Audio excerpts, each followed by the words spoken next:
I've decided to start a new life without you." The words hung in the air of the upscale restaurant where we'd gathered to celebrate my daughter's college graduation. Gregory, my husband of 28 years, stood with his champagne glass still raised, his announcement displacing the toast he was supposed to be making to Amelia's achievements. The clinking of silverware ceased. Conversations halted mid-sentence.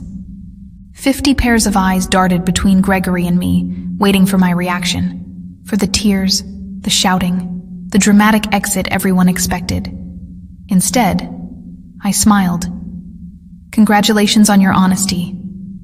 My name is Bianca Caldwell.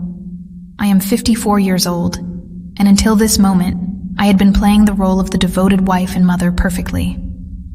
I put my own career aspirations on hold to support Gregory through 3 business ventures, 2 career changes, and countless finding himself phases. I raised our brilliant daughter Amelia, who sat beside me now, her graduation cap still perched on her head, her expression frozen in horror. From the corner of my eye, I could see Cassandra Wells, Gregory's much younger girlfriend, shifting uncomfortably at the back table where she sat with people I had considered friends for decades. The same friends who apparently knew about the affair but never thought to tell me. The same Cassandra who had attended our Christmas parties, who had once called me for advice about her career. With practiced calm, I reached into my handbag and pulled out a sealed cream-colored envelope. I placed it gently beside Gregory's plate. "What's this?" he asked, his triumphant expression faltering. "Something for you to read later," I replied, keeping my voice steady. I turned to Amelia, whose face had gone pale. I kissed her cheek. "I am so proud of you, sweetheart. This day is still about your accomplishment." Then I stood, smoothed my dress, and addressed our stunned guests. "Please enjoy your meal. I wish you all a lovely afternoon." With that, I walked out of the restaurant, my head held high, feeling 50 pairs of eyes following me. The heavy door swung shut behind me, cutting off the beginning of anxious murmurs. Outside, the Augusta summer heat hit me like a wall, but I welcomed it. For the first time in years, I could breathe freely. Behind me, I heard the restaurant door open and slam shut, followed by Gregory's voice, no longer confident, but high-pitched and frantic. "Bianca, what the hell is this? What have you done?" I kept walking, allowing myself a small smile. The envelope I'd handed him contained the beginning of my revenge, one I'd been meticulously planning for months. I had always been the practical one in our marriage. While Gregory dreamed big and took risks, I maintained the stability our family needed. I was the one who saved for Amelia's education, when Gregory invested unwisely in his friend's restaurant venture. I was the one who worked extra hours as a finance manager at Truvanta Corp. when his midlife crisis led him to quit his stable position to follow his passion, selling handcrafted furniture. A passion that lasted approximately 6 months before he grew bored. My own dreams, opening a financial consultancy for women, were perpetually on hold. After Amelia graduates, I told myself. After Gregory finds stability. 3 months ago, I noticed discrepancies in our joint accounts, small transfers to an account I didn't recognize. Having spent 20 years managing our family finances, these irregularities stood out like red flags. I could have confronted Gregory immediately, but something held me back. Perhaps it was intuition, or perhaps it was the growing distance between us over the past year. Instead, I began quietly investigating. What I discovered was worse than I imagined. Gregory had been systematically moving funds to a separate account for over a year. He had also been taking Cassandra to expensive restaurants, purchasing jewelry, and looking at beachfront property, all while telling me we needed to tighten our belts for retirement. Then came the text messages I discovered when Gregory left his phone unlocked. Messages about their new life together. Messages about how he was finally breaking free. Messages about their plans for the day after Amelia's graduation, the day he had chosen to make his grand exit from our marriage. What Gregory had forgotten, or perhaps never fully grasped, was that I had been a financial professional for 30 years. I understood money trails. I knew how to trace assets. And most importantly, I remembered the prenuptial agreement we had signed 28 years ago, when I had more family money than he did. The agreement he had insisted upon, ironically to protect his future earnings, contained a fidelity clause that would prove to be his undoing. While Gregory plotted his escape with Cassandra, I was building my case. I consulted with attorneys. I documented every hidden transfer. I gathered evidence of their affair. I prepared divorce papers. I timed everything perfectly, knowing Gregory would want to wait until after Amelia's graduation to avoid ruining her big day. What he didn't expect was that I would serve the divorce papers the morning of the graduation, before his planned announcement, but with the papers still safely hidden in court records, not yet accessible to him. What Gregory didn't know was that I was always 3 steps ahead. I didn't return to the restaurant. Instead, I drove to our home, a spacious colonial in Augusta's historic district that we had purchased 15 years ago. The house that Gregory had already promised to Cassandra, according to text messages that he didn't realize I had seen. I parked in the driveway and calmly entered what had been our shared space for over a decade. Everything looked the same. The family photos on the walls, the antique grandfather clock that had been my father's, the worn leather couch where Gregory and I had once dreamed of our future together. Yet everything had changed. I went upstairs to the master bedroom and opened the closet. Gregory's clothing was already packed in suitcases, hidden in the back, ready for his planned departure tomorrow. I smiled at his predictability. He had always been meticulous about clothing, but careless about the important things. My phone buzzed incessantly with messages from friends at the restaurant, from Amelia, even from Gregory's sister Diana, who had flown in for the graduation. I responded only to my daughter. "I'm okay. This isn't your burden to carry. Enjoy your graduation day. We'll talk tonight. I love you."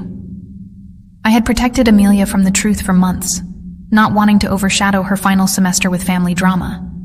She would be angry that I hadn't told her, but I knew she would understand eventually.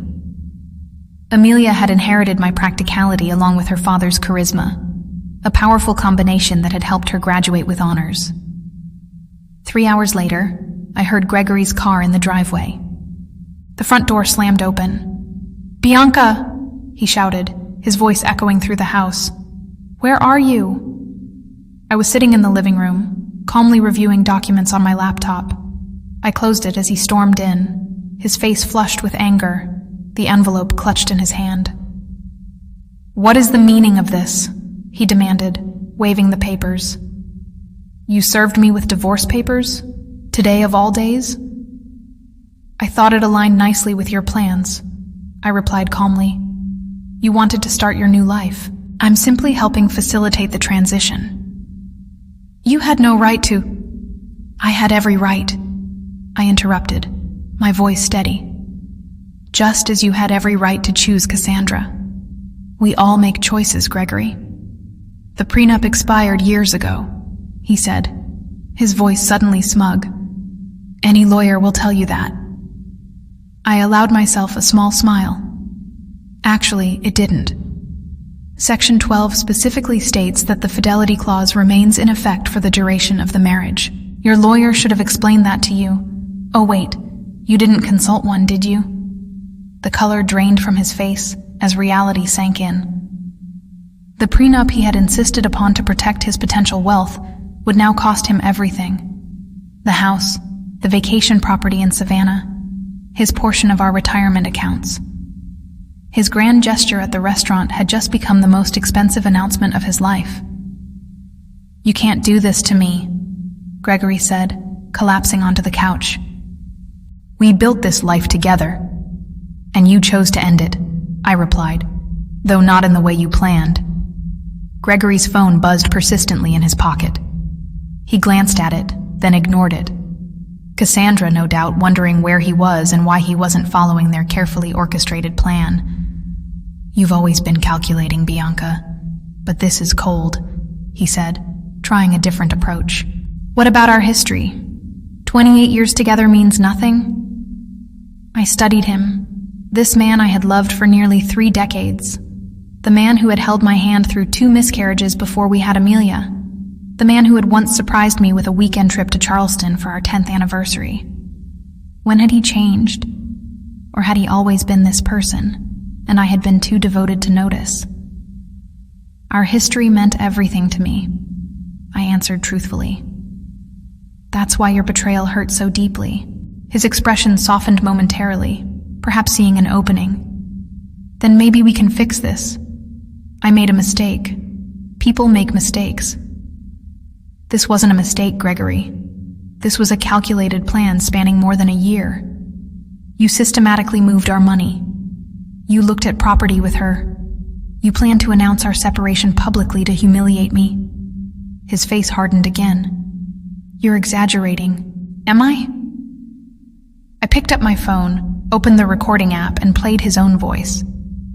"After the graduation, I'll tell her it's over. A public setting is better. She won't make a scene in front of everyone."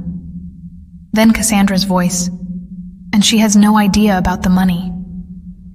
Gregory again. "None. Bianca trusts me completely. That's her weakness." The blood drained from his face. "You recorded our conversations? That's illegal." "Not in Georgia when one party consents," I responded. "And not when it's in your own home.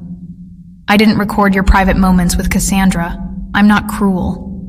Just the conversations about your plans to defraud me." Gregory stood suddenly, agitated. "I need to make some calls." "Of course," I said. "Your attorney might be a good start. I'll be staying at Diana's tonight." "Diana's?" he sputtered. "My sister's house?" I nodded. "She's quite upset with you, actually. She was the one who first spotted you and Cassandra together last Christmas. She didn't tell me immediately. She confronted you first. You promised her it was nothing, that you would end it. When she realized you hadn't, she came to me." This was another blow he hadn't anticipated. Diana and I had always been close, but Gregory never imagined his own sister would choose my side. "Everyone's betraying me," he muttered. Ironic, isn't it? I gathered my purse and a small overnight bag I had packed earlier. "You have until tomorrow evening to remove your things from the house. After that, the locks will be changed." As I headed toward the door, Gregory called after me, desperation in his voice. "What about Amelia? Have you thought about how this affects her?" I paused, anger finally breaking through my calm facade. "Don't you dare use our daughter as a shield, Gregory. You certainly weren't thinking about her when you were planning your new beachfront life with Cassandra." His phone buzzed again. This time, he looked at it and groaned. "Problem?" I asked. "Cassandra is at the apartment already. She's moved her things in." I couldn't help but smile. "The apartment you put in both your names? The lease you signed last month?" Gregory nodded, looking confused. "You might want to check with the leasing office. That application was flagged for credit issues and never completed.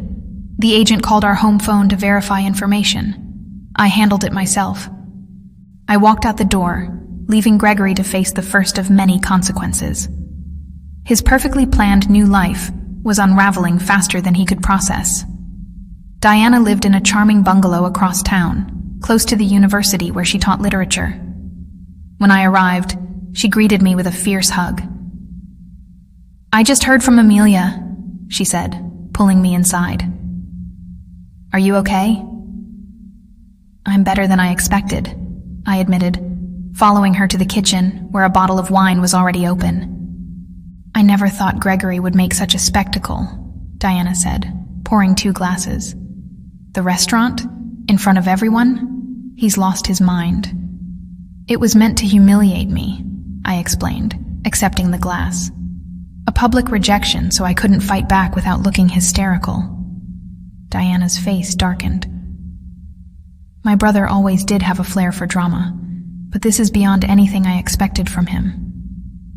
We settled in her sunroom, surrounded by potted plants and bookshelves.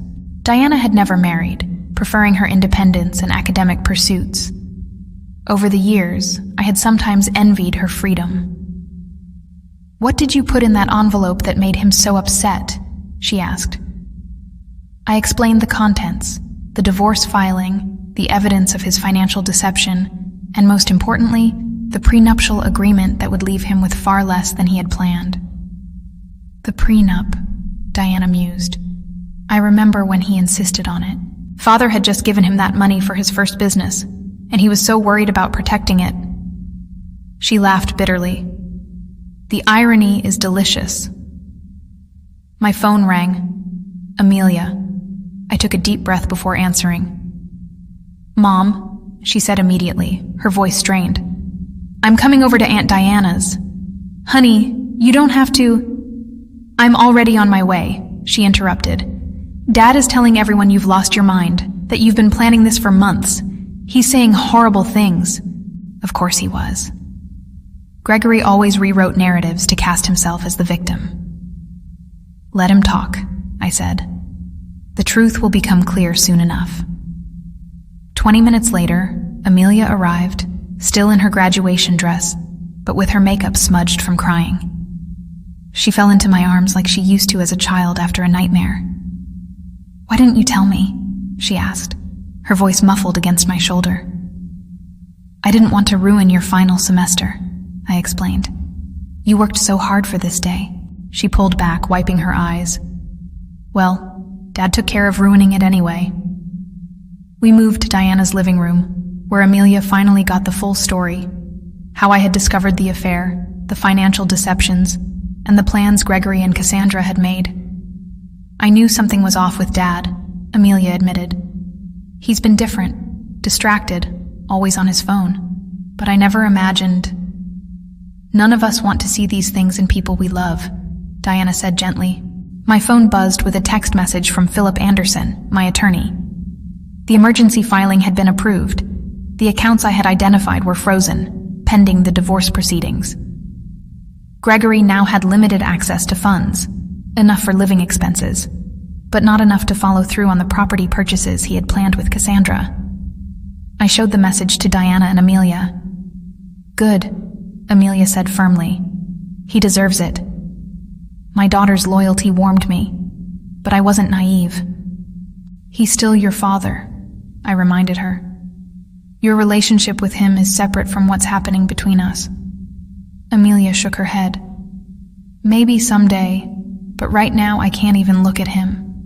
He hugged me this morning and told me how proud he was, all while planning to blow up our family hours later." The doorbell rang, interrupting our conversation. Diana went to answer it, returning moments later with a troubled expression. "It's Gregory," she said. "And he's not alone." I steeled myself as Diana led Gregory and Cassandra into the living room. Cassandra looked uncomfortable, shifting her weight from one foot to the other, her eyes darting around the room. She was 37. Not exactly a trophy wife, but still 17 years my junior, with shoulder-length blonde hair and the kind of confidence that comes from never having faced real hardship. Gregory, by contrast, looked furious. His earlier desperation had hardened into anger. "Bianca, you need to stop this insanity," he demanded. "Unfreeze the accounts. We can discuss this like reasonable adults." Amelia stood up, placing herself slightly in front of me. "Maybe you should have tried being reasonable before announcing to everyone that you were leaving Mom." Gregory's eyes widened, as if just noticing our daughter. "Amelia, this doesn't involve you." "Doesn't involve me?" she echoed incredulously. "You blew up our family on my graduation day and it doesn't involve me?" Cassandra touched Gregory's arm. "Greg, maybe we should go." He shook her off. "No. I'm not leaving until Bianca agrees to be rational about this." Diana folded her arms. "My sister-in-law seems to be the only rational person in this scenario. You're the one who created this mess, Gregory." I remained seated, watching the drama unfold. For years, I had been the peacemaker, the one who smoothed over conflicts and kept everyone happy. That role was exhausting, and I had finally set it down. The accounts will remain frozen until the preliminary hearing, I said calmly. That's in 3 days. The judge will determine appropriate asset division at that time. 3 days? Gregory sputtered. What am I supposed to do for 3 days? You have your personal account, I reminded him. The one you've been funneling money into for the past year. That should be sufficient. Cassandra's head whipped toward Gregory. You have a separate account? With how much in it? An interesting dynamic was emerging. Clearly, Gregory hadn't been entirely forthcoming with Cassandra either.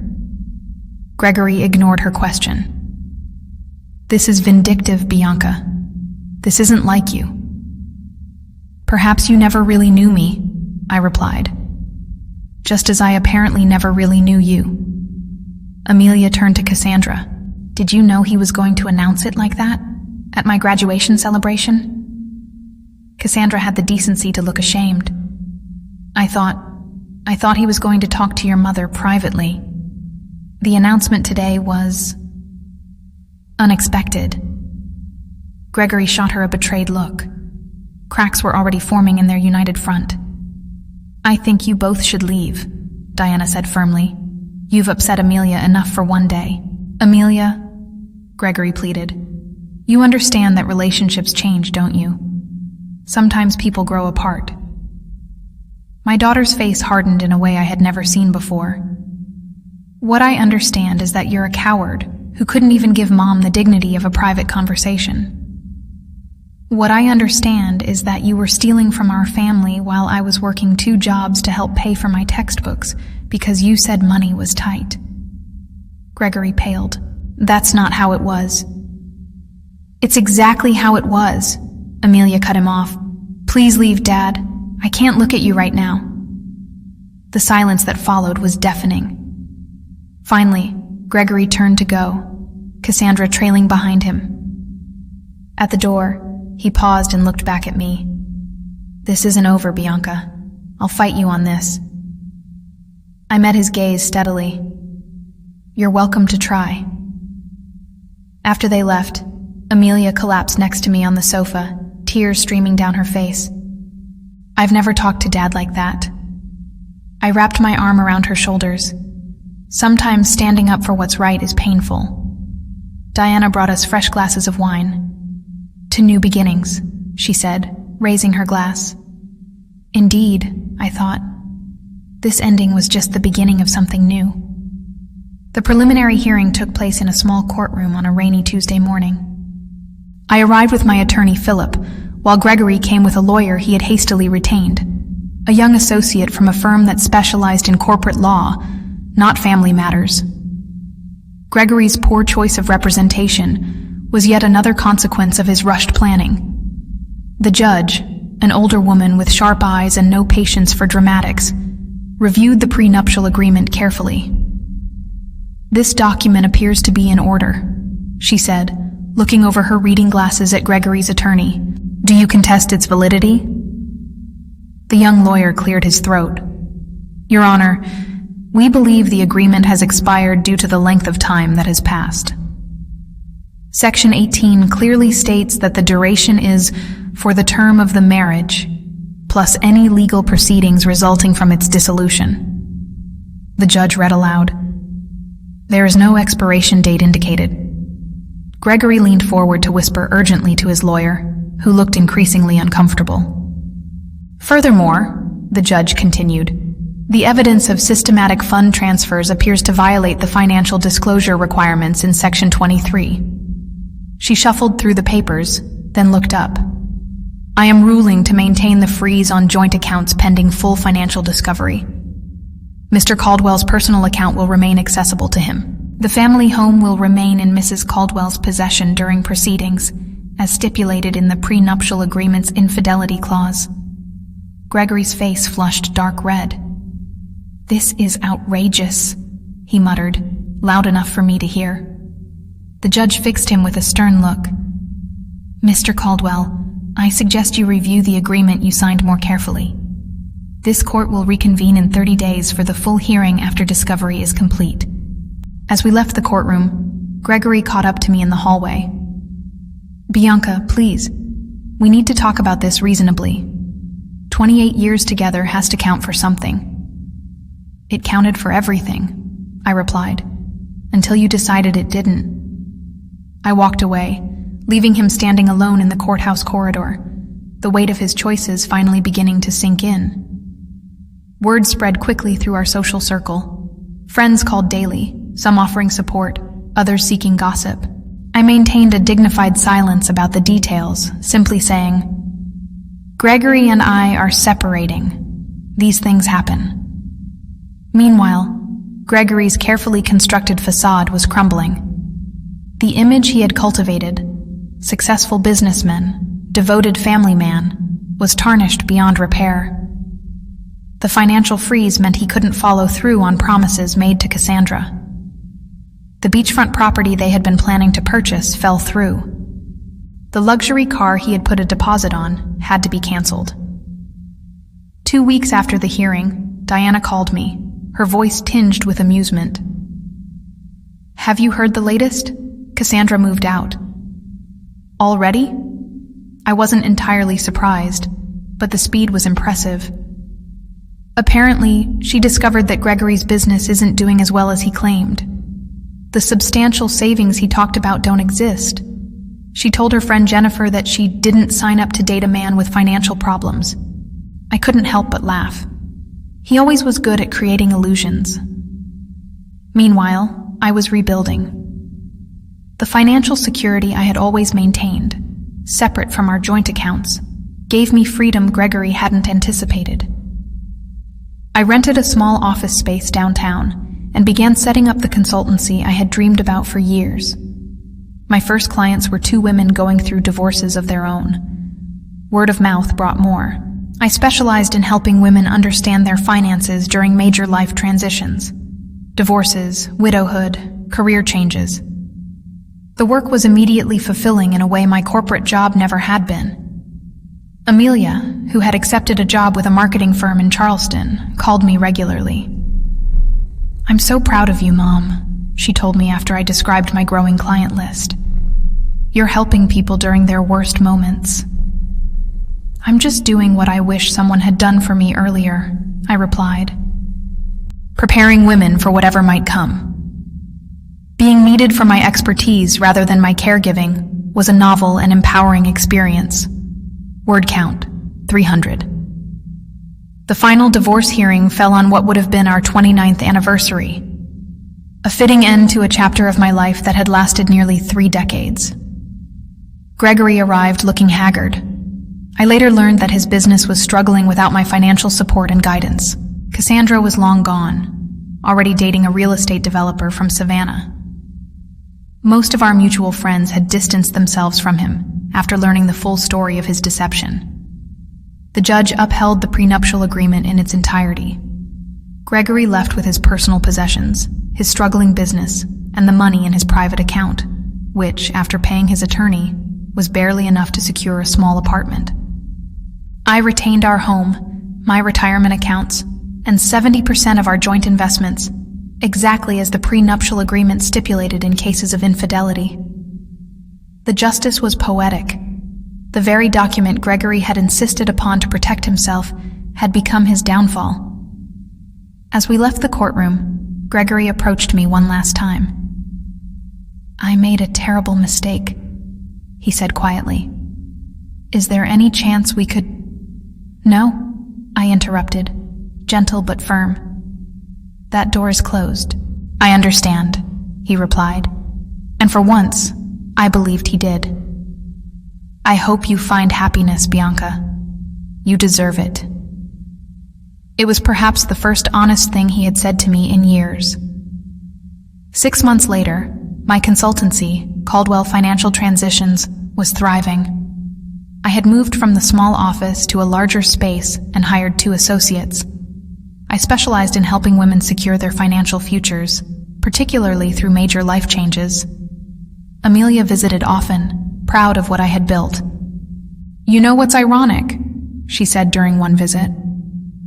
"If Dad had just been honest from the beginning, he might have kept half of everything." "Sometimes people can't see beyond what they want in the moment," I replied. The woman who had once defined herself as Gregory's wife and Amelia's mother had discovered a new identity: mentor, business owner, and advocate.